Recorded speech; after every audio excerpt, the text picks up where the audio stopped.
What's going on, guys? It's Raganaman here, and welcome to another video on the Overwatch League. This video I just wanted to go over just why I've been enjoying the Countdown Cup so much, and why this has probably been my favorite stage or my favorite meta to watch. There's going to be gameplay going throughout the most of the video, mainly because it's probably boring looking at one screen for the entirety of the video, so I figured I'd put some gameplay in, spice it up a bit. And before we get into the video, if you could hit the like button, subscribe if you're new, that would be very much appreciated. We're trying to grow the channel here, we're trying to build some kind of community. I would love that if that were at all possible, and it only comes from your support, and if you're willing to give your support, then I would love you guys forever. So, going into the video, I just watching this tournament, even though we've only done 2 weeks, obviously we have 1 week left. There will be predictions out for that last week as well, but just some of the results we've gotten from this hero pool, just taking out Ashe. I know hit scan isn't entirely banned, but taking out Ashe, one of pivotal hit scan heroes, and taking out Lucio, one of the crouch supports for most teams, it's just make this interesting projectile meta where you're running Pharah, Hanzo, you've got some Genji in there, you're running the Shimada brothers, you're running Tracer and Sombra. It's just so much fun to watch these projectile heroes, these projectile specialists getting to do what they do best. Because the hit scan is gone and the hit scan isn't as viable, especially because we're playing on the hit scan nerf patch now. And it's just gotten some of these wacky results. And granted, some of these wacky results are because Dallas and Shanghai aren't really trying anymore. It's been well known that both of them are not training as much, they're not putting as much time into getting these wins because they don't need to go to Hawaii again. And as Coach Moon and Coach Rush have both said, going to Hawaii could be dangerous for both of these teams. If they go to Hawaii and they burn out in Hawaii, well, what are they going to do for playoffs then? If they're burnt out for playoffs, well, then that's just what has the entire season been for at the end of the day. But still, results like Paris taking down Dallas 3-2, um, and the Fusion 3-0ing Shanghai Dragons, the New York Excelsior 3-2ing the Shanghai Dragons, the Atlanta Reign going 4-0 this stage is insane.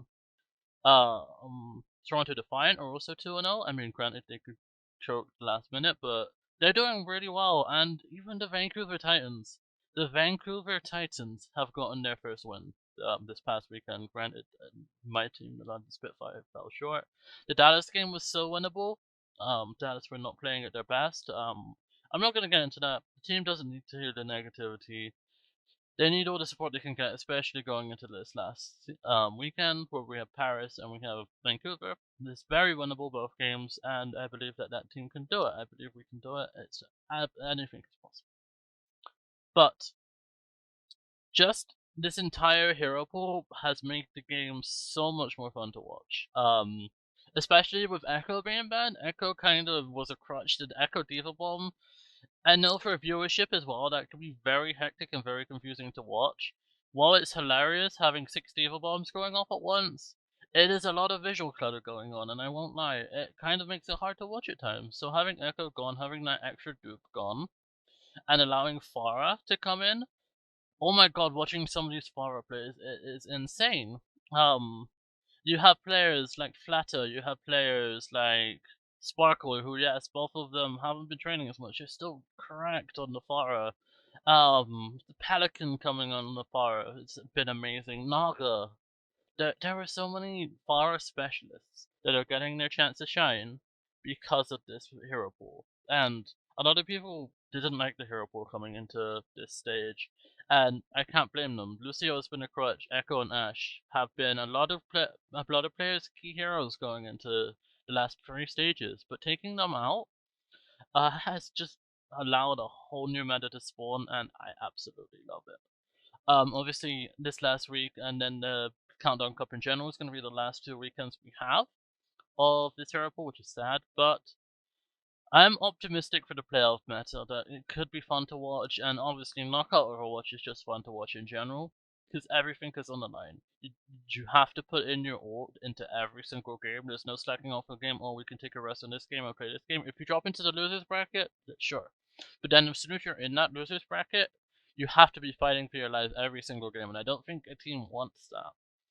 It's far easier to take the two less games and just go through the winners bracket for trying all the way through than saying, "Oh, it's okay, round one. We'll just take the back seat. We'll let this team go through, and then we'll go through the winners losers bracket." No, you want to be going through that winners bracket. Not only is it less play time for the players who are already burning out, we know the Shanghai Dragons are burning out after winning two stages back to back, but it just builds up the confidence throughout the tournament, and there's nothing more, especially with the crowd backing them, which these playoffs will have. The play-in tournament will be done online, but from the playoffs and the grand finals, it will be front of fans, and both teams will be on stage. It'll be like Overwatch League used to be in season 1 through 3, or season 1 and 2, and partially of season 3. So you need to be playing it all, and a lot of these teams are still vying to make it into the playoffs as well, especially in this last week. You've got teams like Paris who need another win before they can guarantee they get in. The San Francisco Shock are fighting for their first spot in Hawaii. The Florida Mayhem have to take down the Houston Outlaws and the Washington Gladiators? Yeah, that's the team. The Los Angeles Gladiators, if they even want to get to the play-in tournament. There is a lot on the line this weekend, and oh boy, is it going to be fun to watch. As I said, there's going to be a predictions video coming out pretty soon. I want to say probably by Thursday. It'll definitely be out by Thursday afternoon. Where me and my co-host Joe, he's back now. We will be going over this week's games. And by God, there's a lot of good games coming out this week. We have Paris and Toronto, who both of these teams need a win to guarantee their spot in the play-ins. London versus Paris. London obviously vying for their first win. San Francisco Shock versus Toronto Defiant. That's going to be a seeding placement for the actual Hawaii itself. Houston Outlaws versus the LA Gladiators. Oh my God, that is going to be a good game because both of these teams, yes, they're locked in for play-ins, but I believe the Houston Outlaws can still make automatics for the playoffs. So there's that. Also, the Atlanta Reign have concluded on 4-0, so they will be either. I believe they locked top seed. No. Okay, so they've locked top seed if unless the Toronto Defiant can go 4-0, which they won't because they're playing the Shark. So Atlanta Reign are essentially all but a lock for top seed, and then we have any of these teams from below. Heck, even the Vancouver Titans can make into the knockouts. Yes, it would be a miracle, but if they beat London, they can get in. And as gutting as that sounds, yes, they have to beat my team to get in. Um, you got the Florida Mayhem, who are vying to get to Hawaii again, who need those bonus points. If they get third in Hawaii, then that guarantees them. But they have to win both. Like I said, they have to beat both of the LA Gladiators and the Houston Outlaws before they guarantee their spot. So there is a lot to play for in this one tournament alone, and even though the two big dogs are not trying anymore, a lot of these teams are fighting for their lives. And we've got the Philadelphia Fusion and the Seoul Dynasty who are pretty much locked up the top two. And last, the only team that can really overtake them now is the Chengdu Hunters. And granted, yes, the Chengdu Hunters could do that because I believe they're playing. If I'm not mistaken, yeah, they're playing the Spark, who are trying to get in equally. They're 0-2 at the moment, and they're also playing the Valiant. So they're at least going to get 3 wins. Whether they lose to the Spark or not is a different question. I am in awe at what these hero bands have done for the league in terms of its enjoyability to watch. And granted, I've enjoyed watching it all this season. It's why I'm doing content on it now. But spanning Ash, Echo, and Lucio Sigma is a less factor of a ban, but just banning Ash, Echo, and Lucio has done so much to just shake up the meta and shake up what teams are on top. I mean, who expected the Philadelphia Fusion to be number 1 seed going into this last weekend? I mean, Seoul Dynasty have been 3-1. That is every single stage they've been 3-1. But the Philadelphia Fusion have been so up and down all season. And I mean, if they make it to Hawaii, I believe, if I go to the overall standings, that helps them a lot in making it to the actual playoffs. So I believe they're still in contention to get into play-ins. No, they're not. So they're fighting to get playoffs, I believe. So if the Hangzhou Spark make it to Hawaii and get third, and the Philadelphia Fusion don't get to the go any further, they get fourth or something. And if Philly Fusion are even there, and if Spark are even there, so at the moment, yes, Philly Fusion are unlocked for the playoffs because Hangzhou Spark need to get the play-ins because the Hangzhou Spark need to get the 10 points. Oh, sorry, no, I'm wrong. It is the NYXL who are actually fighting for, and they're actually on the same points as the Hungry Spark. So if the Hungry Spark lose both of their games by that 3-0, if they flip 3-0 twice, that take them down to -2. So they'd still have a better map differential by 1 by the Excelsior. So it's going to be tough to see who gets in here because if they go 0-4 and they both go 7-9, the Hungry Spark are still in 5th place, and they're both still on 7 points.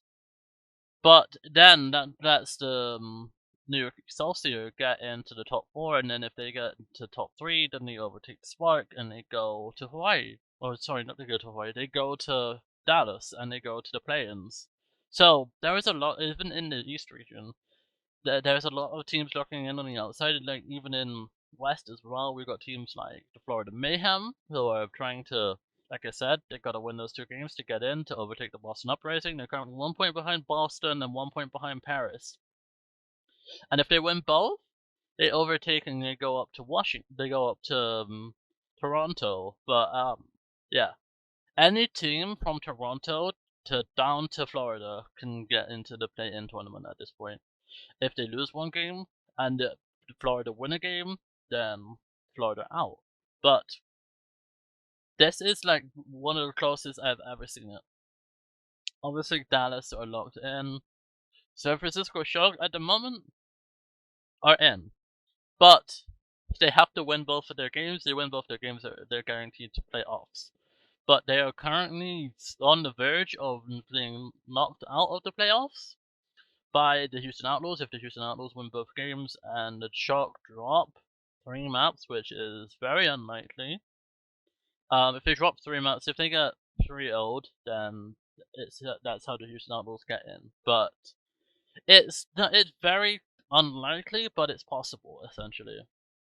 So yeah, any team right the way down to 10th is viable in West to get into the play-in tournament, which is crazy.